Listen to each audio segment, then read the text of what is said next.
नमस्कार, बहुत स्वागत है आपका इंडिया लीगल में। आज मैं आपके सामने एक ऐसे विषय के साथ हूं जो इतिहास के पन्ने से एक बार फिर से बाहर आ गया है। भोपाल गैस हादसे पर अतिरिक्त मुआवजे के सुप्रीम कोर्ट के फैसले के बाद नज़र एक बार फिर से पर्यावरण के कानूनों पर है। देश के सुप्रीम कोर्ट ने केंद्र की उस क्यूरेटिव पिटीशन को खारिज कर दिया जिसमें सरकार ने 1984 के भोपाल गैस कांड के पीड़ितों के लिए मुआवजा बढ़ाने की मांग की थी। कोर्ट ने केंद्र की याचिका खारिज करते हुए भोपाल गैस त्रासदी पीड़ितों के मुआवजे में घोर लापरवाही पर फटकार लगाई। सुप्रीम कोर्ट ने कहा कि लंबित दावों को पूरा करने के लिए भारत सरकार द्वारा आरबीआई के पास पड़े 50 करोड़ रुपए की राशि का इस्तेमाल किया जाएगा। कोर्ट ने यह भी कहा कि केंद्र ने पीड़ितों का बीमा तक नहीं करवाया। ऐसे में सवाल उठता है कि क्या सरकार अपने संवैधानिक दायित्व को सही तरीके से निभा भी पा रही है या नहीं। सवाल ये भी है कि मौजूदा कानून कितने प्रभावी हैं। पर्यावरण हादसों से पीड़ितों को सुरक्षा और न्याय देने में क्या ये वाकई कारगर हो पा रहे हैं। देश में विकास के साथ साथ पर्यावरण के दोहन की समस्या लगातार बढ़ रही है। ऐसे में पिछले कई दशकों से कई चरणों में पर्यावरण कानून बनाए गए। इसी कड़ी में पर्यावरण संरक्षण अधिनियम भी बनाया गया। संविधान में सरकार ने 2 महत्वपूर्ण अनुच्छेद भाग 4A में और अनुच्छेद 51A और भाग 6 में अनुच्छेद 48A जोड़े। अनुच्छेद 48A राज्य सरकार को निर्देश देता है कि वह पर्यावरण की सुरक्षा और उसमें सुधार सुनिश्चित करने का प्रयास करे और देश के वनों और वन्य जीवन की रक्षा करे। अनुच्छेद 51A कहता है कि नागरिकों को का कर्तव्य है कि नदियों और वन्य जीवन सहित प्राकृतिक पर्यावरण की रक्षा की जाए और उसका विकास करें। आजादी से पहले भी कई पर्यावरण संरक्षण कानून मौजूद थे, लेकिन पूर्ण रूप से विकसित ढांचे को लागू करने के लिए मानव पर्यावरण पर हुए संयुक्त राष्ट्र सम्मेलन स्टॉकहोम में जो हुआ और वो 1972 में जिसे स्टॉकहोम सम्मेलन के नाम से जाना गया, उसमें भारत सरकार का पूरा ध्यान पर्यावरण संरक्षण की ओर खींचा। इस सम्मेलन के बाद पर्यावरण और संबंधित मुद्दों की देखभाल के लिए एक नियामक निकाय स्थापित की गई। यह समिति बाद में पर्यावरण और वन मंत्रालय में तब्दील हो गया। 1970 के दशक के बाद से कई पर्यावरण कानूनों को बनाया गया। आज भारत में पर्यावरण और वन मंत्रालय, केंद्रीय प्रदूषण नियंत्रण बोर्ड और राज्य प्रदूषण नियंत्रण बोर्ड मिलकर इस क्षेत्र के नियम कानून बनाते हैं। भोपाल गैस त्रासदी केस का एक अहम असर भारतीय पर्यावरण कानूनों पर भी पड़ा है या पड़ना चाहिए। हादसे के बाद कई अहम पर्यावरण संबंधी कानून बने। प्रदूषण से पीड़ितों के लिए भी कानून बने। भोपाल केस में पॉल्यूटर पे प्रिंसिपल का सबसे बड़ा केस इसे माना गया और प्रदूषकों पर भारी जुर्माना लगाने का चलन शुरू हुआ। वहीं डायरेक्ट लायबिलिटी अब एब्सोल्यूट लायबिलिटी में तब्दील हुआ, उसके लिए भी जिम्मेदार भोपाल गैस कांड है। MC Mehta versus Union of India case में एब्सोल्यूट लायबिलिटी का व्याख्यान किया गया। एब्सोल्यूट लायबिलिटी में आपराधिक मंशा या इंटेंशन रहना जरूरी होता है। इसके साथ जहरीले पदार्थ रखने वाली फैक्ट्रियों को अपने कर्मचारियों के प्रति पूरी जिम्मेदारी रखने का प्रावधान बना। ग्रीन कोर्ट का चलन आगे चलकर शुरू हुआ और राष्ट्रीय हरित प्राधिकरण अधिनियम 2010 द्वारा भारत में नेशनल ग्रीन ट्राइब्यूनल की स्थापना की गई। इस अधिनियम के तहत पर्यावरण से संबंधित कानूनी अधिकारों को लागू किया गया और इसके तहत व्यक्तियों और संपत्तियों के नुकसान के लिए सहायता और क्षतिपूर्ति की व्यवस्था भी की गई। इस बीच अगर हम फैक्ट्री की बात करें तो फैक्ट्री कानून में भी बदलाव हुआ और कर्मचारियों के हितों को सर्वोपरि रखा गया। चरण लाल साहू मामले में सर्वोच्च न्यायालय ने कहा कि संविधान के अनुच्छेद 21 द्वारा गारंटीकृत जीवन के अधिकार में एक स्वस्थ पर्यावरण का अधिकार शामिल है। इस प्रकार से सुप्रीम कोर्ट ने लाइफ एंड लिबर्टी जैसे विषयों को और ज्यादा व्यापक किया। 1998 में अदालत ने वायु प्रदूषण रोकने के लिए दिल्ली में सभी डीजल बसों को सीएनजी से चलने वाली बसों में बदलने का आदेश दिया। 2012 में सुप्रीम कोर्ट ने यमुना नदी के प्रदूषण पर फैसला दिया, जहां इसने केंद्र सरकार और दिल्ली, हरियाणा और उत्तर प्रदेश की सरकारों को नदी के प्रदूषण के लिए जिम्मेदार ठहराया। बरसों पहले 1980 में तो अदालत ने रतलाम नगर पालिका को लोगों को उचित स्वच्छता और जल निकासी प्रदान करने का आदेश दिया और इस तरह के फैसलों ने पर्यावरण कानूनों को एक मानवीय चेहरा दिया। जैसे जैसे पर्यावरण की तबाही बढ़ती गई, प्राकृतिक परिवेश के संरक्षण की चिंता को जीवन के अधिकार के सहायक रूप में मान्यता दी जाने लगी और इसमें कोर्ट ने, अदालतों ने बेहद अहम भूमिका निभाई। राज्य को नागरिकों के अधिकारों का न्यासी और इस प्रकार उसका रक्षक माना गया और कमलनाथ के मामले में जनता के विश्वास सिद्धांत की अवधारणा को बलपूर्वक लागू किया गया। न्यायालय ने कहा कि राज्य उन सभी प्राकृतिक संसाधनों का ट्रस्टी है जो प्रकृति द्वारा सार्वजनिक उपयोग के लिए हैं। बड़े पैमाने पर जनता लाभार्थी है। एक ट्रस्टी के रूप में राज्य प्राकृतिक संसाधनों की रक्षा के लिए एक कानूनी कर्तव्य के तहत इसे माना जाना चाहिए।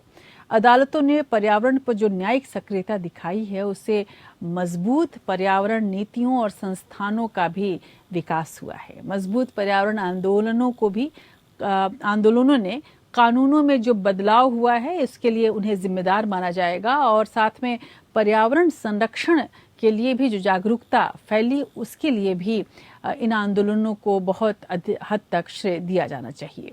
नौकरशाही और एक सक्रिय न्यायपालिका के माध्यम से चेक एंड बैलेंस या नियंत्रण संतुलन की एक प्रणाली भी सक्रिय हुआ।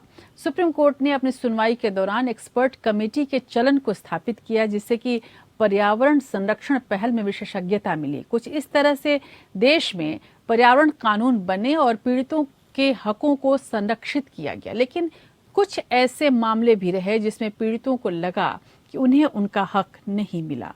इस संदर्भ में आज हम समझने की कोशिश करेंगे कि आखिर प्रभावित लोगों के अधिकारों की रक्षा के लिए भारत में पर्यावरण कानूनों ने कितनी अच्छी तरीके से काम किया और कहाँ कमियां रह जाती हैं। और इसके लिए हमारे साथ एक बेहद वरिष्ठ पैनल जुड़ रहा है, लेकिन आगे बढ़ने से पहले हम आपको दिखाते हैं पर्यावरण पर दिए गए अदालती फैसलों का एक संकलन इस रिपोर्ट में।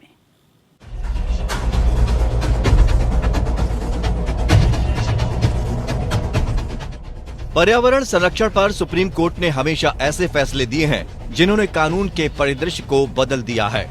अगर सरकारें पर्यावरण संरक्षण पर कोताही बरतती देखी गई हैं, तो अदालतों ने आगे बढ़कर अपनी जिम्मेदारी पूरी की। एक नजर ऐसे ही कुछ अदालती फैसलों पर जो नजीर बन गए। ग्रामीण मुकदमेबाजी और हकदारी केंद्र बनाम उत्तर प्रदेश सरकार। पर्यावरण अखंडता को संतुलित करने वाला ये पहला मामला है। खदान बंद होने से विस्थापित श्रमिकों को नौकरी में प्राथमिकता दी जाएगी, ऐसा कोर्ट ने कहा, जो कि एक नजीर बन गया। नगर परिषद रतलाम बनाम श्री वर्धी चंद्र और अन्य लोगों के मामले में कोर्ट ने निगम को शराब की फैक्ट्री पर रोक लगाने के निर्देश दिए। एमसी मेहता बनाम भारत संघ मामले में अदालत ने कहा, कानून के बावजूद गंगा नदी प्रदूषित है, राज्य बोर्ड ने कोई प्रभावी कदम नहीं उठाए। वेलोर नागरिक कल्याण फोरम बनाम भारत संघ के मामले में कोर्ट ने चमड़े की फैक्ट्री को पैसे देने का निर्देश दिया, जिससे कि पर्यावरण में सुधार आए। अलमित्रा एच पटेल और अन्य बनाम भारत संघ और अन्य के मामले में कोर्ट ने खुले में कूड़ा जलाने पर पूर्ण रूप से प्रतिबंध लगा दिया। श्रीनगर बंद आपदा संघर्ष समिति बनाम Alaknanda hydro power company limited के मामले में कोर्ट ने कहा, एनजीटी ने प्रदूषक भुगतान के सिद्धांत पर भरोसा किया, निजी संस्था को मुआवजे का भुगतान करने के लिए उत्तरदायी बनाया। वर्धमान कौशिक बनाम भारत संघ के मामले में कोर्ट ने कहा, दिल्ली एनसीआर में 10 साल पुराने डीजल वाहनों पर बैन लगे, दिल्ली एनसीआर में 15 साल पुराने पेट्रोल वाहनों पर भी रोक। आर्ट ऑफ लिविंग यमुना नदी फाउंडेशन केस के मामले में कोर्ट ने कहा, फाउंडेशन यमुना तट पर हुए नुकसान के लिए जिम्मेदार है। फाउंडेशन पर कोर्ट ने 5 करोड़ का जुर्माना लगाया। हमारा संविधान दुनिया के चंद संविधानों में से एक है जिनमें पर्यावरण संरक्षण संबंधी प्रावधान है। हमारे पूर्वजों ने हमें पर्यावरण का सम्मान और रक्षा करना सिखाया है। आज यही काम अदालतें कर रही हैं। Bureau report. और इस पर बात करने के लिए हमारे साथ बेहद खास पैनल जुड़ रहे हैं। हमारे साथ जस्टिस सुधीर अग्रवाल जुड़ रहे हैं, पूर्व जज इलाहाबाद हाई कोर्ट के और इस वक्त एनजीटी के मेंबर भी हैं। और रचना ढींगरा हमारे साथ जुड़ रही हैं, Bhopal group for information and action की। हमारे साथ स्वाति जिंदल गर्ग जुड़ रही हैं, एडवोकेट ऑन रिकॉर्ड हैं सुप्रीम कोर्ट में। और कल्याण सिंह रावत, पर्यावरणविद, पद्मश्री अवार्डी, वो हमारे साथ जुड़ रहे हैं। बहुत बहुत शुक्रिया आप सबों का हमारे साथ जुड़ने के लिए। बात जब हम पर्यावरण के कानूनों की करते हैं तो जैसे सुधीर अग्रवाल, सबसे पहले आपसे जरूर जानना चाहूंगी कि जो भोपाल गैस फैसले को आप कैसे देखते हैं, खासकर पर्यावरण कानून के संदर्भ में?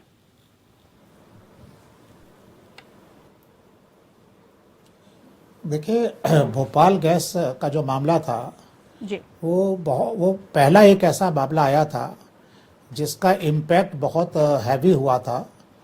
1984 में दिसंबर में गैस लीक होने की वजह से करीब 3000 से ज़्यादा लोगों की डेथ हो गई थी भोपाल में और हज़ारों लोग उसमें इंजर हो गए थे। जो कंपनी इन्वॉल्व थी वो मल्टीनेशनल, एक इंटरनेशनल कंपनी थी जी।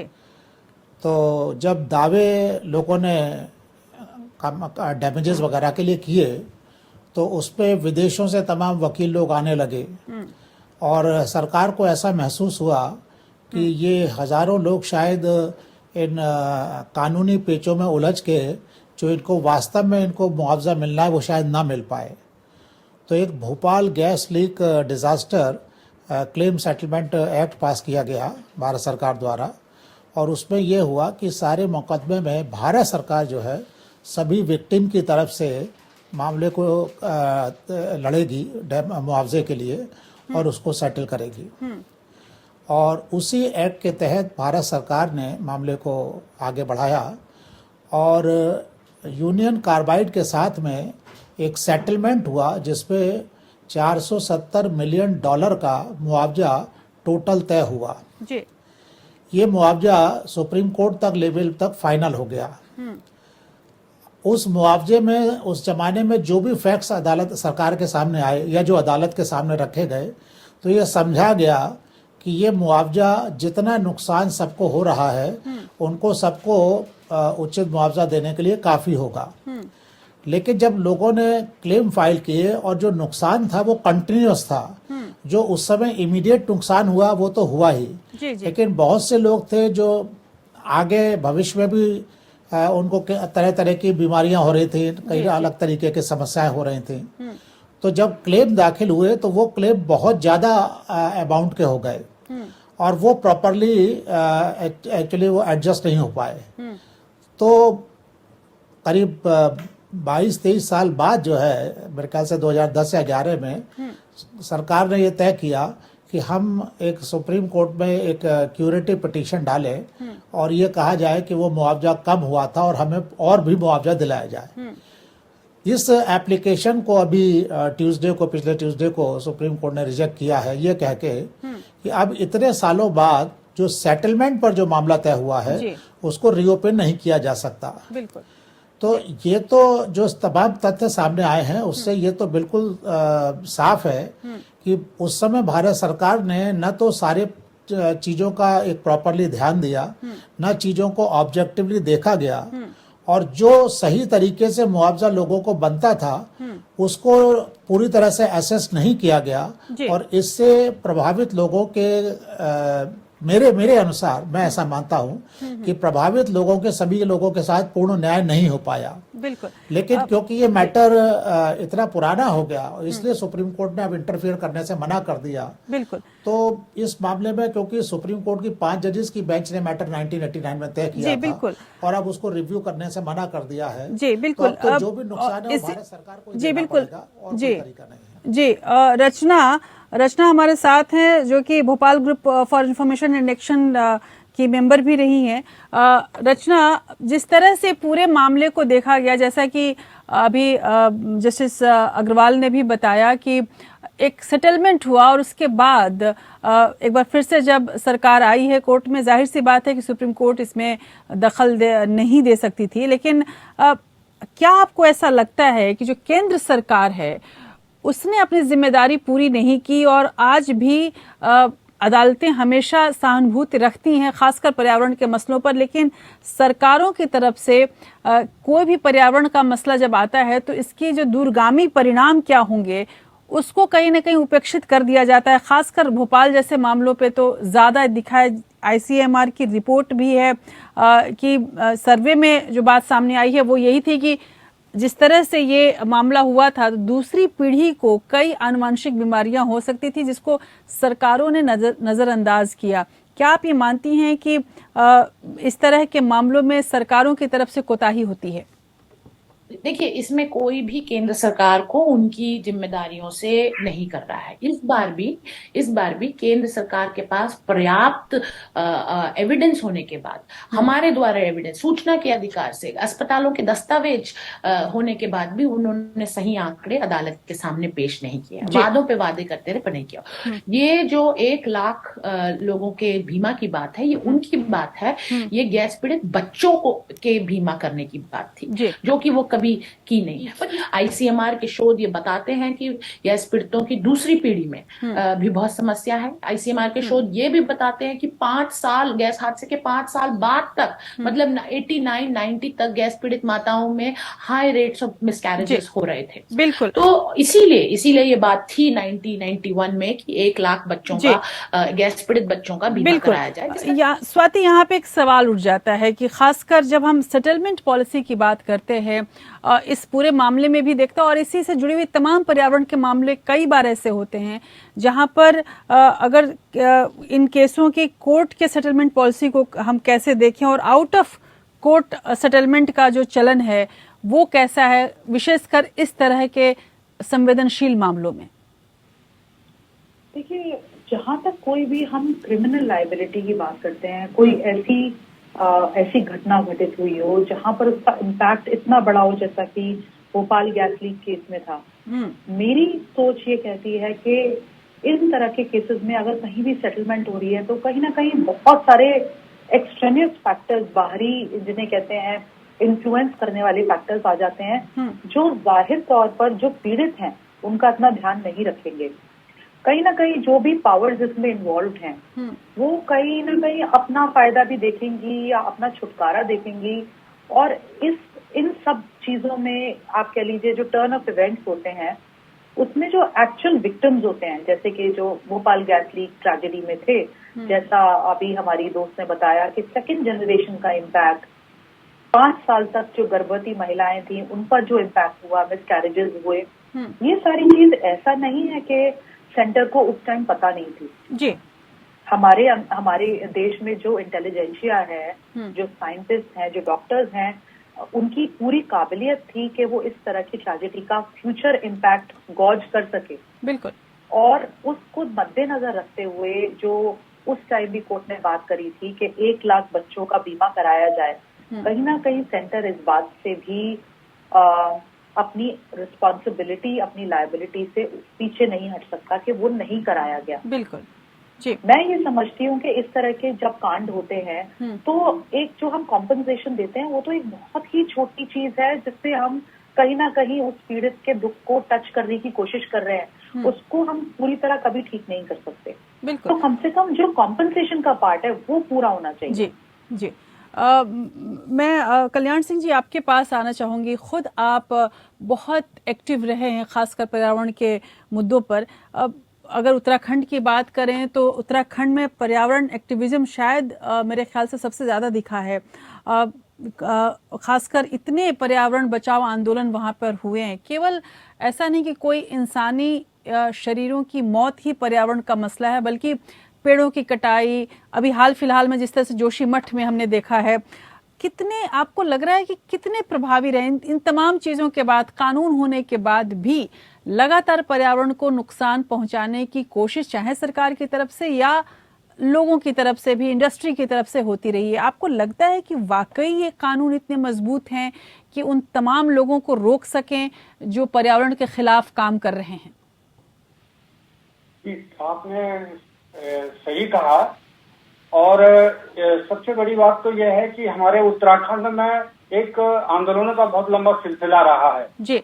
और अगर देखा जाए तो उत्तराखंड में वनों के प्रति जो आंदोलन हुए हैं वो आंदोलन कहीं ना कहीं, आप अगर इतिहास देखेंगे तो हमारा जो राष्ट्रीय आंदोलन, हमारा स्वतंत्रता संग्राम का जो आंदोलन था, उसकी शुरुआत भी यहाँ वनों के आंदोलन से हुई है उत्तराखंड में जी।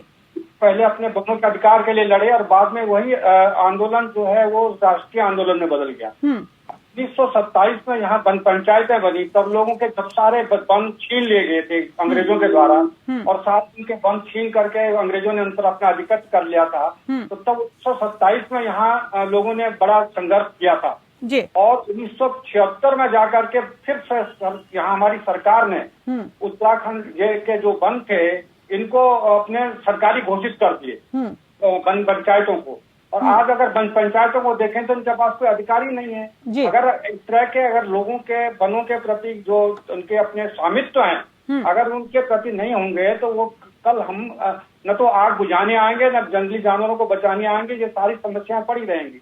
हम आपको बताना चाहते हैं कि चिपको आंदोलन 1973-74 में जब चला तो उस समय यह था कि हमारे वन सारे ठेकेदारी प्रथा में जाने वाले हैं, कटने वाले हैं। गौरा देवी जी आगे आए, हमारे पद्म भूषण चंडी प्रसाद जी आ गए, सुंदरलाल बहुगुणा जी आ गए। सारे उन्होंने कहा कि हमारे वन अगर खाली हो जाएंगे तो हिमालय खतरे में पड़ जाएगा। तो ये सारी चीजें जो हैं ये देखी गई और किस तरह से ये उसका एक सामने आया। तो चिपको आंदोलन के बाद फिर से नया एक वो उठा। 1980 में एक कानून बना कि उत्तराखंड में 1000 मीटर से ऊपर पेड़ के काटने पर प्रतिबंध लगा दिया गया। और वो प्रतिबंध इसलिए लगाया गया कि हमारे हिमालय के जंगल बचे रहेंगे। लेकिन उसका दूरगामी परिणाम क्या हुआ कि आज उसी कानून के तहत केवल 10 साल के लिए वो कानून बना था और अभी तक वो कानून चल रहा है। 1000 मीटर के ऊपर जो हरे वनों का जो पातन था उस पर जो कानून बना और उसका रोक लगाई गई, उसका कारण क्या हुआ कि यहाँ दूसरी वनस्पतियां इतनी जोरी से आगे बढ़ गई कि वही हमारे पर्यावरण और जैव सुरक्षा के लिए खतरा बन गई। आज मैं चीड़ की बात कर रहा हूँ। उत्तराखंड में चीड़ उसके बाद इतना फैला कि आज 28% से ज्यादा चीड़ हमारे ऊपर हावी हो चुका है। हमारे जो जंगल हैं, चारा पत्ती के जंगल हैं, पानी देने वाले जंगल हैं, उनके ऊपर चीड़ हावी है।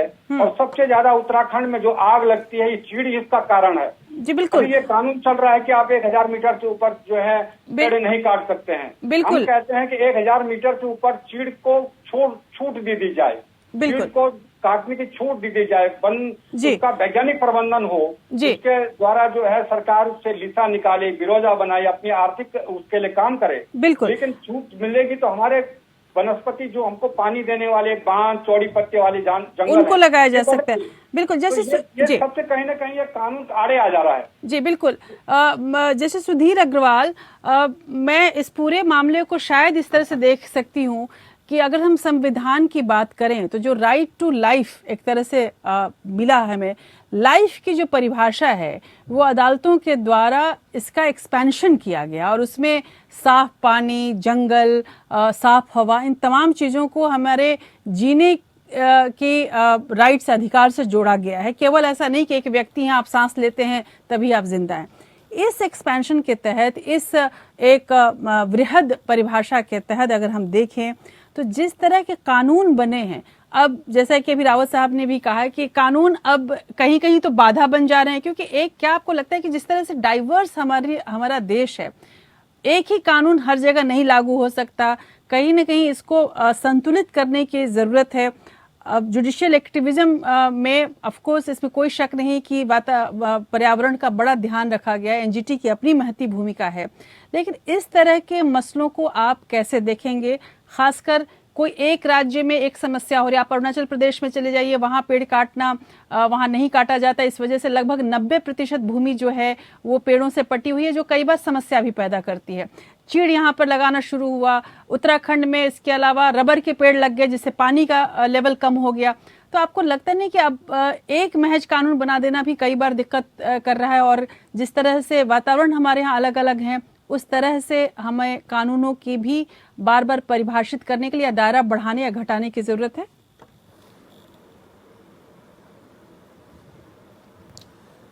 देखिए, आपके प्रश्न को मैं 2 या 3 तरीके से जवाब देना चाहूँगा। जी। पर्यावरण के मामले में जैसा कि आपको ज्ञात होगा, कोई कोडिफाइड लॉ 1974 से पहले एज सच नहीं था। जी। आईपीसी में कुछ प्रोविजंस थे कि अगर किस्म किस्म के पर्यावरण की चीज़ों को नुकसान पहुंचा जाता है तो आईपीसी में ऑफेंस डिक्लेयर किए गए थे, लेकिन एज सच कोई कोडिफाइड लॉ नहीं था। 1972 में जब स्टॉकहोम रिजोल्यूशन हुआ जी। और उसके बाद में जब पर्यावरण की सुरक्षा के बारे में इंटरनेशनल लेवल पर थोड़ा चेतना आई, हालांकि हमारे देश में ये आपको जान के अच्छा लगेगा कि हमारे वेदों में, हमारे पुराणों में पर्यावरण के ऊपर बहुत सी बातें कही गई हैं जी। और पर्यावरण को बचाने के तरह के प्रयास करने के लिए बातें कही गई हैं। और उसमें एक बड़ी अच्छी बात ये कही है कि पर्यावरण से आदमी को सिर्फ उतना लेना चाहिए जितना वो उसे वापस कर सके। जी। यानी रेस्टोरेशन और कंजम्पशन दोनों बराबर होने चाहिए। स्टॉकहोम रिजोल्यूशन के बाद में 1972 में वाटर एक्ट बना, 1981 में एयर पोल्यूशन के ऊपर एक्ट बना और 1986 में एनवायरमेंट प्रोटेक्शन एक्ट बना। ये 3 एक्ट मेजर हैं जो आज की तारीख में हमारे पास उपलब्ध हैं। हालांकि बाद में बायोडाइवर्सिटी एक्ट, फॉरेस्ट कंजर्वेशन वगैरह के और भी प्रोविजन कानून हैं, लेकिन मेन यही 3 हैं। ये भी बात सही है कि पर्यावरण के मामले में जितना कोडिफाइड लॉ जो सरकारों ने बनाया, उससे ज्यादा कानून जो है वो सुप्रीम कोर्ट और हाई कोर्ट के फैसलों से आया है। क्योंकि वास्तव में पर्यावरण के मामले में सबसे पहले पहल पीआईएल के द्वारा सुप्रीम कोर्ट द्वारा की गई और उसका एक्सपेंशन हुआ। जैसे आपने बताया, आर्टिकल 21 में राइट टू लाइफ को right to clean atmosphere, right to clean air वगैरह सब जोड़ा गया, पढ़ा गया उसको, और आर्टिकल 21 को एक्सपेंड करके उसमें एनवायरनमेंट और क्लीन एनवायरनमेंट को ऐड कर लिया गया। 1975 में कॉन्स्टिट्यूशन अमेंडमेंट के बाद में डायरेक्टिव प्रिंसिपल्स में भी पर्यावरण को ऐड किया और फंडामेंटल ड्यूटीज में भी ऐड कर लिया गया। लेकिन वास्तविकता यह है, कानून की कोई कमी नहीं है, कानून हमारे पास सफिशिएंट हैं और हम जैसी जरूरत हो जिस राज्य में उस तरीके से लागू कर सकते हैं। दिक्कत दूसरी है, दिक्कत यह है कि पर्यावरण किसी की व्यक्तिगत संपदा नहीं है। तो कोई भी आदमी पर्यावरण के मामले में बहुत ज्यादा कॉन्शियस नहीं है। अगर किसी को जरा भी मौका मिलता है तो पर्यावरण का नुकसान करने में उसे कोई दिक्कत नहीं लगती, कोई हिचक नहीं लगती। एक पेड़ काटना है, काट दो। नाली को गंदा कर रहा है, कर दो। जमीन से पानी निकाल रहा है, निकाल लो। ये बिना देखे कि हम जहां से पानी निकाल रहे हैं, जमीन से अंडरग्राउंड वाटर जैसे निकाल रहे हैं, उस एरिया में ग्राउंड वाटर सफिशिएंट लेवल तक है कि नहीं है। नदियों का किस कदर दोहन हो रहा है ये भी आपको मालूम है। जंगलों का दोहन हो रहा है ये भी आपको मालूम है, सभी लोग जानते हैं। समस्या ये है कि न तो जनता के पार्ट पे न सरकारों के पार्ट पे पर्यावरण को जितनी अधिक महत्व देना चाहिए उतना नहीं दिया जा रहा। अदालतों की अपनी लिमिटेशन है। बिल्कुल। सुप्रीम कोर्ट ने, हाई कोर्ट ने काफी लेवल तक कई मैटर को एंटरटेन करके ऑर्डर्स पास किए, लेकिन ये कहना कि पूरे हिंदुस्तान की सारी पर्यावरण की समस्या उससे सुलझ जाएगी, ये बहुत ज्यादा नाइंसाफी हो जाएगी। बिल्कुल। एनजीटी का जहां तक सवाल है, हम लोगों ने विभिन्न क्षेत्रों में बहुत ऑर्डर किए हैं, हैवी कंपेंसेशन लगाया है। सॉलिड ट्रीटमेंट, वेस्ट ट्रीटमेंट पर और सीवेज ट्रीटमेंट के मामले में पूरे हिंदुस्तान में लगभग हर राज्य सरकार का जबरदस्त डिफॉल्ट है और करीब 1 लाख करोड़ से ज्यादा का टोटल मुआवजा अलग अलग सरकारों पे लगा है, ताकि आप जो है उनको उसके ट्रीटमेंट को ठीक से डील कर सके। लेकिन समस्या क्या है कि सरकारों के पार्ट पे भी बड़ा उदासीनता है इन पर्यावरण के मामलों में। बहस भाषण बहुत होते हैं, बातें बहुत होती हैं, लेकिन धरातल पर जो कार्रवाई होनी चाहिए वो कब होती है। जहां तक एनजीटी का प्रश्न है, हमारा काम एडजुडिकेशन का है, गवर्नेंस तो सरकारों को ही करना पड़ेगा। और अगर सरकारें अपना काम पूरी तरह से नहीं करेंगी तो पर्यावरण में बड़ी दिक्कत है। आप बिल्कुल ठीक करिए, विभिन्न राज्यों की स्थिति एक सी नहीं है, लेकिन कानून उपलब्ध है, हमें कोई दिक्कत नहीं है। बस उन राज्यों की सरकारों को प्रॉपर गवर्नेंस करना चाहिए, ये बहुत जरूरी है। एक बात और, जैसे अग्रवाल, जब आप एनजीटी की बात कर रहे हैं तो यही मेरे मन में एक सवाल ये भी आ रहा था कि एनजीटी के अधिनियम के मुताबिक ग्रीन कोर्ट के फैसलों को सर्वोच्च न्यायालय के समक्ष चुनौती दी जा सकती है, लेकिन जो मुकदमेबाज हैं वो उच्च न्यायालयों के समक्ष निर्णयों को चुनौती देने के लिए अनुच्छेद 226 का उपयोग कर रहे हैं। अब ऐसा इसलिए हो रहा है क्योंकि एनजीटी का जो अधिनियम है उसमें ये स्पष्ट नहीं है कि एनजीटी के आदेशों को केवल सर्वोच्च अदालत में ही चुनौती दी जाएगी, या क्या आपको लगता है कि अब ऐसे अधिनियमों में बदलाव लाने की जरूरत है, क्योंकि ये एक संशय की स्थिति पैदा करता है और साथ ही जो पॉल्यूटर्स हैं या जो इस तरह के लोग हैं जो पर्यावरण को हानि पहुंचा रहे हैं उनके लिए एक दूसरा रास्ता खोल देता है। देखिए, सुप्रीम कोर्ट ने रिसेंटली अभी पिछले साल ही एक फैसला दिया है। उन्होंने कहा है एनजीटी अल्टीमेटली है तो ट्राइब्यूनल ही जी, और अगर ट्राइब्यूनल है तो जो क्षेत्रीय उच्च न्यायालय हैं उनके धारा 226 का जो रिट जुरिस्डिक्शन है उसके परव्यू में आती है। अब जब एक बार आपने 226 के परव्यू में हमको ऐड कर लिया, अच्छा आपको याद हो एक 7 जजेस का जजमेंट हुआ था L Chandra Kumar versus Union of India जी, बिल्कुल। उसमें भी सुप्रीम कोर्ट ने यह कहा था कि हाई कोर्ट का जो 226 का जुरिस्डिक्शन है वो टोटली बार नहीं किया जा सकता। तो सुप्रीम कोर्ट ने हालांकि एनजीटी के मामलों में कुछ फैसले दिए हैं कि उच्च न्यायालयों को इस ग्राउंड को एनजीटी के आदेशों के अगेंस्ट एंटरटेन नहीं करना चाहिए रिट पिटीशन, लेकिन बार नहीं है। और क्योंकि बार नहीं है तो कई बार ऐसा होता है डिफरेंट हाई कोर्ट्स में हमारे बहुत सारे ऑर्डर जो होते हैं जिनको तुरंत इम्प्लीमेंट करने पर पर्यावरण की सुरक्षा अच्छे तरीके से हो सकती है, वो वहाँ चैलेंज हो जाता है, स्टे हो जाता है, और एक बार समय बीत जाता है तो जो पर्यावरण का मामला जिसको आज देखना है या कल देखना है वो अगर सालों टल जाता है तो उसका पर्पस खत्म हो जाता है। अब ये क्योंकि संविधान की मजबूरी है, इसमें सुप्रीम कोर्ट का 7 जजेस का फैसला है, तो इसमें जहां तक एनजीटी का प्रश्न है ना, तो मैं समझता हूं इसमें एक्ट पे अमेंडमेंट करके भी कुछ किया जा सकता है। सीधी अपील सुप्रीम कोर्ट लाई करती है, लेकिन हाई कोर्ट का 226 का जुरिस्डिक्शन टोटली बार नहीं किया जा सकता। ये 7 जजेस जजमेंट है सुप्रीम कोर्ट का एल चंद्र कुमार में, और वो अभी हमारे ऊपर सबके ऊपर बाइंडिंग है। बिल्कुल। जैसे सुधीर अग्रवाल, इस पर आप कुछ बोलना चाहेंगे, क्योंकि आमतौर पर जब फैसले एनजीटी की तरफ से आते हैं तो ये एक अहम मसला होता है और एनजीटी के फैसलों की एक अहम बुनियाद भी होती है कि जहाँ भी पोल्यूशन होता है पॉल्यूटर पे पॉलिसी पर विचार एनजीटी भी करती है, लेकिन उसके बाद भी बहुत कारगर ये चीज़ें नहीं दिख रही हैं। क्या आपको लगता है कि वाकई इसके लेवल को हाई करने की ज़रूरत है या फिर इसमें कुछ और सुधार की ज़रूरत है? देखिए, पॉल्यूटर्स पे प्रिंसिपल में quantum of compensation, environment compensation NGT कितना लगा सके इस पे कोई लिमिट नहीं है जी। हम जैसी आवश्यकता हो वैसा कॉम्पेंसेशन लगा सकते हैं, और हमने 100 करोड़, 500 करोड़, 1000 करोड़, 1500 करोड़, और अभी स्टेट ऑफ महाराष्ट्र के ऊपर ये सीवेज ट्रीटमेंट और सॉलिड वेस्ट ट्रीटमेंट के फेल्योर होने पर 12,000 करोड़ रुपया भी उनसे कहा कि कंपनसेशन में जमा करें। उसकी कोई दिक्कत नहीं है। दिक्कत दूसरी है।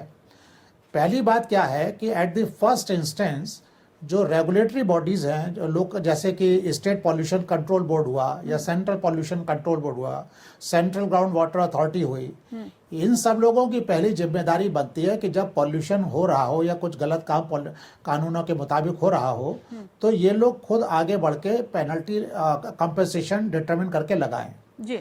लेकिन होता क्या है कि ये सब जो मिनिस्ट्री के अंडर में है तो इनकी एक्टिविटीज को माना जाता है ये एंटी डेवलपमेंट है, क्योंकि अगर आपने किसी इंडस्ट्री के ऊपर हैवी कॉम्पेंसेशन लगा दिया या क्लोजर ऑर्डर पास कर दिया तो दूसरे डिपार्टमेंट, इंडस्ट्री डिपार्टमेंट है, फाइनेंस है, ये सब मानते हैं कि साहब इससे तो आपने भारत की इकोनॉमी को और डेवलपमेंट को रोक दिया जी।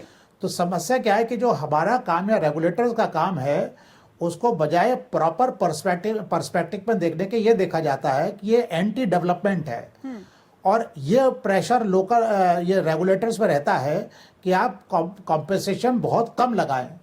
इसीलिए समय समय पे जो guidelines central pollution control board ने कॉम्पेंसेशन डिटरमिन करने के लिए इशू किए हैं, उसको एनजीटी ने बहुत एडवर्सली कमेंट किया है और कहा है कि ये बिल्कुल भी सफिशिएंट नहीं है, बल्कि ये इंडस्ट्रीज को, पॉल्यूटिंग इंडस्ट्रीज को मुनाफा कमाने का मौका देती है कि आप 1000 करोड़ रुपया जो है पॉल्यूशन करके कमाओ और 50 करोड़ रुपया उसमें दे दो तो आप मुनाफा कमाओगे पॉल्यूशन करके। हमने इसको बहुत क्रिटिसाइज किया है, लेकिन परेशानी ये है या दिक्कत ये है कि ये रेगुलेटरी अथॉरिटीज क्योंकि गवर्नमेंट के कंट्रोल में रहती हैं बेसिकली, तो ये लोग अपने कैरेक्टर को नहीं सुधार पा रहे हैं। हम अगर कंपेंसेशन लगाते हैं और उसको कोई जमा नहीं करता है तो उसकी रिकवरी को कलेक्टर को रिकवर करना चाहिए, वो रिकवरी नहीं होती। इसके बाद हम जो ये भी आदेश करते हैं कि जो पॉल्यूटर पे प्रिंसिपल पे जो कंपेंसेशन लगाया वो जब जमा हो जाए तो उसको एनवायरनमेंट के रेमेडिएशन के लिए, रिजुवनेशन के लिए खर्च किया जाए। मैं आपको बता सकता हूँ पूरे हिंदुस्तान में सेंट्रल पॉल्यूशन कंट्रोल बोर्ड और different state pollution control boards हैं, उनके पास आज की तारीख में हजारों करोड़ रुपया जमा है, लेकिन ये रिजुवनेशन के लिए और रेमेडिएशन के लिए एक भी पैसा वो खर्च नहीं करना चाहते। वो उस पैसे का जैसे का तैसा जमा करके रखे बैठे हैं और उसकी ब्याज जरूर अपने इनकम मान के उसको अपने लिए खर्च कर लेते हैं जी। ये प्रॉब्लम गवर्नेंस की है। एनजीटी एडजुडिकेशन करता है, गवर्नेंस अल्टीमेटली गवर्नमेंट को ही करनी होती है। और गवर्नमेंट लेवल पे अगर गवर्नेंस नहीं होती है तो सारी समस्या यहाँ आ जाती है और एनजीटी को कहा जाता है कि ये एंटी डेवलपमेंट है। ये सारी दिक्कत है जी। बिल्कुल, और ये अक्सर ये रस्साकशी हम देखते हैं। दूसरी बात क्या है, एक और ऐड जरूर मैं एक बात और ऐड करना चाहता हूँ कि जो एनजीटी एक्ट अगर आपने देखा होगा तो इसमें कुल 7 एक्ट हैं कि अगर उनका वायलेशन हो रहा है तो एनजीटी कार्रवाई कर सकता है, जिसपे water prevention and control act है, एयर पॉल्यूशन कंट्रोल एक्ट है, फॉरेस्ट कंजर्वेशन एक्ट है, एनवायरनमेंट प्रोटेक्शन एक्ट है, पब्लिक लायबिलिटी इंश्योरेंस एक्ट है और बायोलॉजिकल डाइवर्सिटी एक्ट है। इसमें वाइल्ड लाइफ प्रोटेक्शन एक्ट नहीं है, इसी तरीके के बहुत सारे एक्ट नहीं है।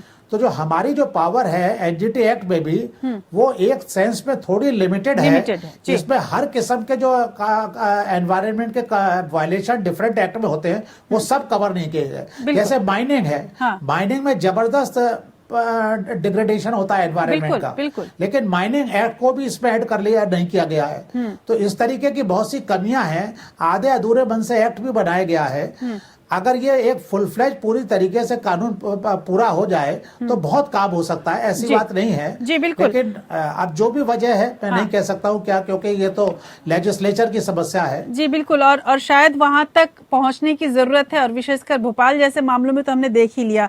और सीधे मैं ले चलती हूँ रचना के पास, आपके पास, रचना ढींगरा, जो कि Bhopal group for information and action की मेंबर भी रही हैं। और रचना, सबसे पहले हमने आपसे जानने की कोशिश की कि आखिर सरकार ने कहाँ कोताही की, लेकिन साथ में अगर हम बात न्यूक्लियर लायबिलिटी की करें तो यहाँ पर कैसी कानूनी स्थिति है? परमाणु ऊर्जा संयंत्रों के जो संचालक हैं उनके कारण हुई किसी भी क्षति के लिए वो उत्तरदायी हैं, ये माना जाता है, भले ही गलती कुछ भी हो।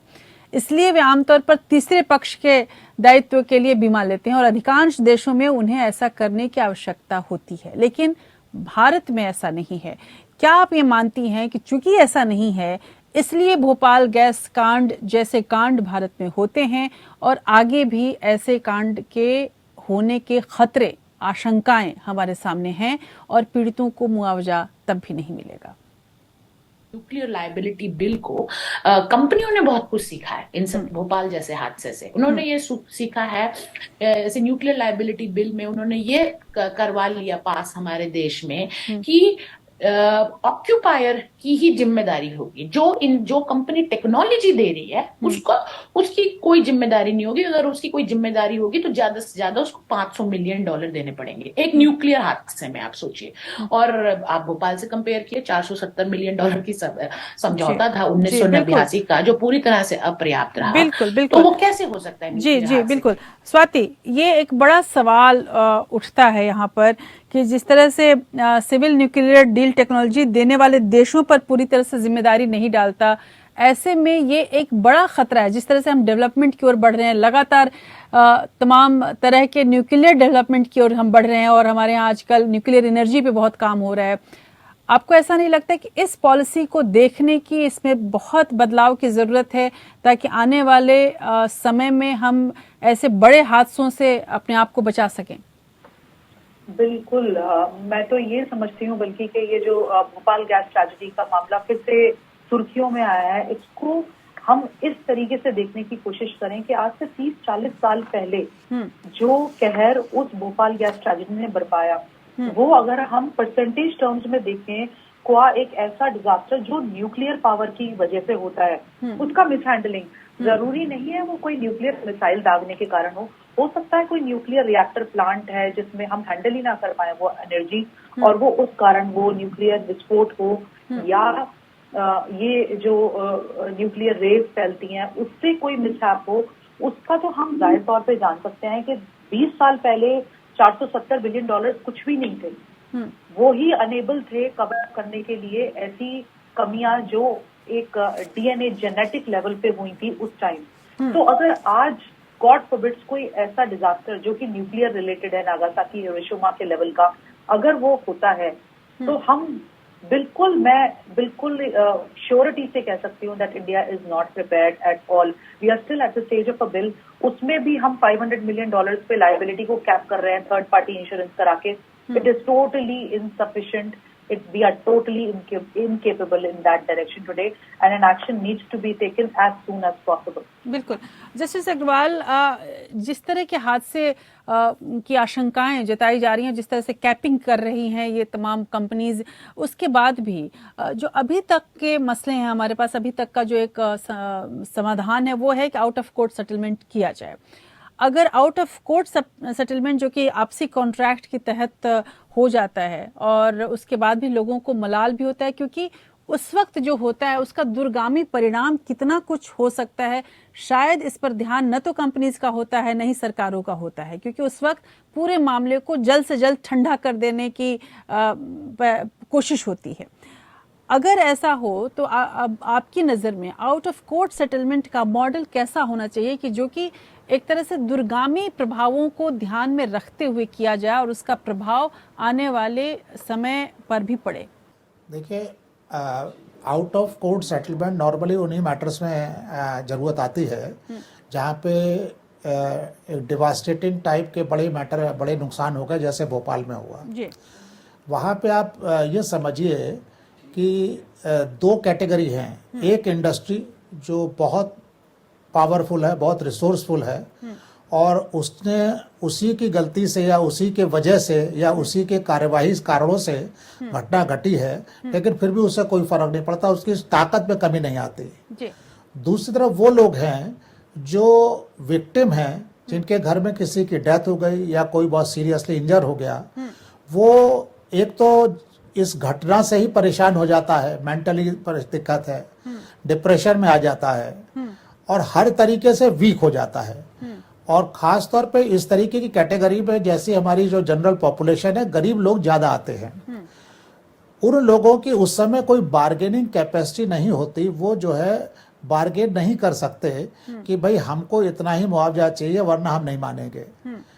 अच्छा, वो उस समय इतनी समस्याओं से जूझ रहे होते हैं, कोई हॉस्पिटल में भर्ती है, उसका इलाज कराना है, उसका तमाम खर्चा होना है, उनका अगर सोल ब्रेड अर्नर की डेथ हो गई है, उससे रोजी रोटी की समस्या है, सर्वाइवल का समस्या है, तो उस समय उसको लगता है कि अगर अभी इस समय कुछ भी मिल जाए तो मेरा अभी का काम चल जाएगा, आगे देखा जाएगा। तो अगर इस तरीके के मैटर में out of court settlement encourage किए जाएंगे तो वो हमेशा अनफेयर होंगे और against the interest of the general victims होंगे।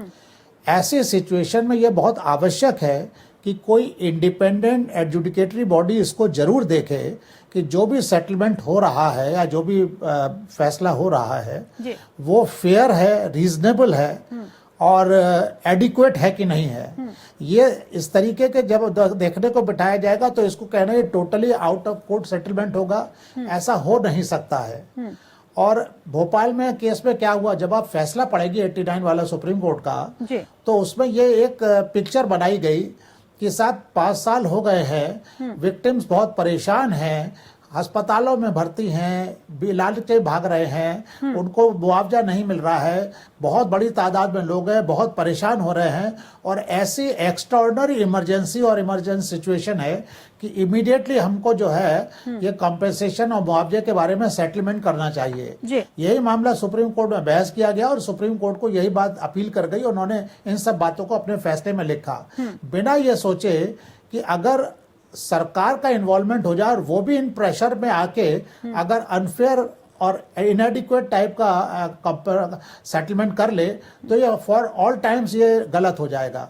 तो मैं ये समझता हूँ एनवायरनमेंट के मैटर में जब बड़े नुकसान होते हैं तब जुडिशियल बॉडीज का इन्वॉल्वमेंट बहुत जरूरी है। जैसे हम एनजीटी में पब्लिक लायबिलिटी इंश्योरेंस एक्ट वगैरह के मैटर्स पे भी तमाम केसेस में कंपनीज में इंडस्ट्रीज में एक्सीडेंट हुए, फायर लगा, आग लगी, ब्लास्ट हुए, कई लोगों की बहुत लोगों की डेथ हुई। आसाम में इंडियन ऑयल कॉर्पोरेशन का मैटर हुआ, गुजरात पे कई मैटर्स हुए, महाराष्ट्र में हुए, बहुत जगह जगह हुए। एनजीटी ने उन सब मैटर में कॉग्निजेंस लेके उस पे सब में जो विक्टिम थे, जो डेथ हो गई और जो इंजर्ड हुए, उनको एक रीजनेबल कॉम्पेंसेशन अपने आदेश से दिलाया जी। और ज्यादातर जगह वो सब फैसले लागू हो गए। बिल्कुल। तो एनवायरनमेंट के मैटर में जहां इंजर्ड लोग हैं, उनकी वो ज्यादातर वीकर सेक्शन के लोग हैं, उनके साथ अगर कहा जाए कि आउट ऑफ कोर्ट सेटलमेंट ये लोग आराम से अपने आप लेवल पे कर ले, उसे बाइंडिंग माना जाए, मैं समझता हूँ ये थोड़ा उन लोगों के साथ ज्यादती होगी और अनफेयर होगा। इन मैटर्स में एडजुडिकेटरी बॉडी को आना चाहिए जी। कल्याण सिंह जी, यहाँ पे हमने जो पूरे अभी तक बहस की है उसमें 3-4 चीजें बहुत स्पष्ट हुई हैं। एक तो ये कि बहुत सारे ऐसे मसले हैं, ऐसे कानून हैं जिसको ज्यादा डिफाइन करने की जरूरत है, पर सबसे बड़ी बात है वो ये है कि सरकारों की भूमिकाओं पर सवाल उठे हैं। यहाँ तक कि एनजीटी अगर कुछ करती है या अदालतें करती हैं तो सरकारें ये भी कहने लगती हैं कि हमारे विकास के काम में बाधा हो रही है, जैसा कि अभी जस्टिस अग्रवाल भी बोल रहे थे। क्या आपको लगता है, खासकर मैं उत्तराखंड के पर्यावरण के संबंध में जानना चाहूंगी कि अभी हाल फिलहाल में हमने एक खबर भी की, हमारे यहाँ भी कवरेज हुई कि अब जैसे जैसे धीरे धीरे गर्मी बढ़ रही है, तमाम कई जंगल हैं जहाँ पर आग लगी हुई है। उसके अलावा भी उसकी बात आपने कही कि चीड़ को क्यों काटना चाहिए, लेकिन साथ में पर्यावरण की जो रक्षा और विकास के बीच जो खींचतान चलती है, उससे आपको क्या लगता है कि किसको ज्यादा नुकसान हो रहा है, पर्यावरण को या विकास को? विकास तो होना चाहिए। अगर हिमालय में रहने वाले लोग जंगलों में ही रहेंगे तो फिर वो आज उनके लिए फिर आगे बढ़ने के अवसर कहाँ है? विकास तो होना चाहिए, लेकिन विकास ऐसा हो जो इको फ्रेंडली हो, उसमें हमारे पर्यावरण का ध्यान रखा जाए और जो कानून बने हैं उन कानूनों का अच्छी तरह से बार बार जो है उसका मूल्यांकन भी किया जाना चाहिए। विशेषज्ञों के द्वारा जो कानून चल रहे हैं उनकी समीक्षा भी की जानी चाहिए। अब ये कानून कितना ज्यादा प्रभावी है या इसमें कुछ बदलाव करने की जरूरत है जी। क्योंकि एक कानून जो 1980 में बन गया वो अभी तक 10 साल के लिए बना था और वो अभी तक चलता आ रहा है, जबकि अब परिवर्तन इतना ज्यादा आ गया तो वही कानून अब इतना हमारे बायोडायवर्सिटी के लिए खतरे पैदा करने लगा है। बिल्कुल। तो इसलिए मेरा कहने का यही है कि हमें बार बार जो है विकास के तरफ उसकी समीक्षा करनी पड़ेगी, क्योंकि हमें सड़कें चाहिए, हमें विकास के लिए आगे बढ़ने के लिए अवसर चाहिए और हमें प्रकृति को भी बचाना है। तो इसके बीच में हमें विकास और प्रकृति के बीच में हमें संतुलन बनाना है और कानूनों की समीक्षा भी करनी पड़ेगी। लेकिन अब जब आप ये बात कह रहे हैं, अभी हम लोगों ने न्यूक्लियर पावर और तमाम चीजों की भी बात की है, अब आपसे जरूर जानना चाहूंगे कि एक पर्यावरणविद होने के नाते क्या आपको लगता है कि भारत में ग्रीन टेक्नोलॉजी जो कि विदेशों में कई जगह अपनाई जा रही है विकास के लिए, भारत क्या वाकई इतना सक्षम हो पाया है, खासकर विकास के क्षेत्र में ग्रीन टेक्नोलॉजी को अपनाने में? आज भी हम देख रहे हैं कि घर ग्रीन होम्स की बात की गई, नारे तो लगा दिए जाते हैं लेकिन हम वापस वहीं पहुंच जाते हैं जो एक ट्रेडिशनल सोच है।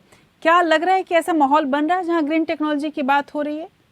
बदलाव आया है, लगे हैं लोग अपने उस तरफ चल रहे हैं। मैं देख रहा हूं कि हमारे उत्तराखंड में सारे पुराने जो गाड़ियां हैं, जो रिक्शे हैं, वो ऑटो हैं, वो सब किनारे हो गए हैं। अब लोग जो है वो सोलर एनर्जी से चलने वाले सारे वाहन ले आए हैं, उनको सड़कों पर चला रहे हैं। हमारे यहाँ सारे गांव में लोगों ने जो है सोलर के बड़े बड़े प्लांट लगा करके अपने यहाँ उस समय विद्युत उत्पादन कर रहे हैं, तो ये सब बदलाव तो आ रहा है। तो हम चाहते हैं कि एक ग्रीन एनर्जी की तरफ हम बढ़ें और उसकी टेक्नोलॉजी ला करके हम गांव तक ले जाएं और गांव के लोगों को खुशहाल बनाने में इस टेक्नोलॉजी की मदद करें, इस टेक्नोलॉजी से उनका विकास करें। तो एक तो पर्यावरण भी बचेगा और दूसरा हमारा विकास भी होगा। तो इस तरह से हम अगर बीच के रास्ते से चलेंगे और धीरे धीरे लोगों को नई टेक्नोलॉजी के बारे में बताते जाएंगे तो वो हमें ये सब चीजें जो है दिखाई देंगी, सामने कुछ रिजल्ट आएंगे और हम देखेंगे कि वास्तव में जो है कि कुछ परिवर्तन हो रहा है। जी जी जी जी स्वाति, जब हम इन्वायरमेंटल इम्पैक्ट असेसमेंट की बात करते हैं तो अपने आप में इसको कितना सफल माना जाए, खासकर नए प्रोजेक्ट्स को सही तरीके से लागू कराने में? इन्वायरमेंट इम्पैक्ट असेसमेंट बहुत जरूरी है, मैं कहूँगी, बट उसके साथ हमें ये भी देखना है कि क्या ये इम्पैक्ट असेसमेंट सही तरीके से हो रही है या कहीं ना कहीं इसमें भी इन्फ्लुएंस शामिल है। किसी भी तरह की असेसमेंट जब हम करते हैं किसी ऐसी इंडस्ट्री की जो जाहिर तौर पे नेगेटिव इम्पैक्ट देगी इन्वायरमेंट में, उस समय हमारे मन में कहीं ये लालच तो नहीं समारा कि हम क्या जो एडवांसमेंट कर रहे हैं is it not at the cost of the environment? क्या हम उस समय ये तो नहीं सोच रहे कि भाई चलो इतनी सारी एम्प्लॉयमेंट जनरेट हो रही है, मेक इन इंडिया का प्रोजेक्ट भी चल रहा है हमारा, वो भी उसकी भी पूरी उत्थान हो रहा है उस प्रोजेक्ट का, तो चलो at some level let us compromise on the environment. क्योंकि जैसा आप सभी लोगों ने कहा कि एनवायरमेंट और advancement has to be sustainable, hand in glove with each other. आज कहीं ना कहीं अगर हम एनवायरमेंटल रिक्वायरमेंट्स को दरकिनार करके टेक्नोलॉजी के लिए अपने आप को एडवांस करने की सोच रहे हैं, तो हमें ये याद रखना पड़ेगा कि अगर हम ही नहीं रहेंगे तो टेक्नोलॉजी कैसे रहेगी, और टेक्नोलॉजी ही नहीं रहेगी तो एडवांसमेंट कैसे होगी। तो कोई भी advancement if it is happening at the cost of the environment will definitely not sustain in the future. तो उस चीज के शॉर्ट टर्म गेन्स ना देख के लॉन्ग टर्म इम्पैक्ट हमें देखने की जरूरत है। जस्टिस सुधीर अग्रवाल, एक बड़ा सवाल, जब ये सारी बातें हो रही थी मेरे मन में बार बार, चूंकि टेलीविजन के सारे ऑफिसेज नोएडा में है और हाल फिलहाल में हमने देखा कि कैसे 2 बड़ी बिल्डिंग्स को जमींदोज किया गया, अब वो भी एक तरह से कानूनों का उल्लंघन था, पर्यावरण के साथ खिलवाड़ था। मुझे एक बात, एक आम नागरिक होने के नाते ये समझ में नहीं आती कि ठीक है हमने बिल्डर्स को तो सजा दे दी, लेकिन वो लोग जो कि जिन्होंने इसका परमिशन दिया होगा, इतनी बड़ी बिल्डिंग, जाहिर सी बात है कि कोई छुपी हुई सी चीज नहीं थी जो चुपचाप से बना दी गई, इतने दिनों तक वो बिल्डिंग थी, यहाँ पर इतनी बड़ी अथॉरिटी है, तमाम अधिकारी हैं। आपको ऐसा नहीं लगता कि जैसे हम सिरे को तो पकड़ रहे हैं, जड़ तक नहीं जा रहे हैं? तो कहीं ऐसे समन्वय बनाने की जरूरत है कि समस्या और समस्या के जड़ तक कुछ हल निकाला जा सके। अदालतों से ही ज्यादा उम्मीद है, खासकर पर्यावरण के मसले में, अदरवाइज बाकी तो कहानियां हमें भी पता है कि किस तरह से चीजें हो जाती हैं। क्या आपको लगता है कि इसमें कहीं सुओ मोटो लेकर ही सही कोई खास तरह के निर्देश अदालतों के द्वारा, एनजीटी के द्वारा आना चाहिए, अब ये सही वक्त है?